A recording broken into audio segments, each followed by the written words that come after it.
ka kanhun be yalam dau chief executive membar CM ka Kasihil Autonomous District Council ke CDC ba Sembor Lang Renja ha ka simbalang kalai kendu ya sembut menteri rangba bakmi ka Tanah District Council Affair DCA ubah prestun tersong bat kerpat ba untuk tuklar ha ka ban pelaj no mador ya ka phak kacna cha ka council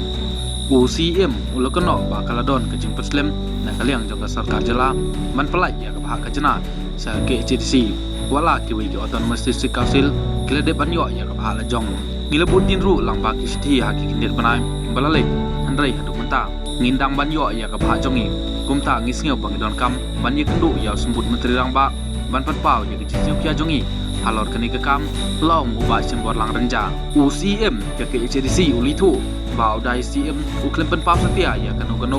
kadau halandit ke jing perslemban pelaj ya ke phak khajana jom ke Kasihil Autonomous District Council ke CDC ubah preston tersong lapta ya ofisar ke tanat ban kemi ya kini ke kam bat ban le ya ke don kam habai dei bat ke phak khajana ula benrap ubah Sembor Lang Renja ula pentip ru ba ke kanhun kalapan ya ke jing kesan na ke sarkar jala ban pelong su ya ke jing wat pnia halor ke jaj benriu khasi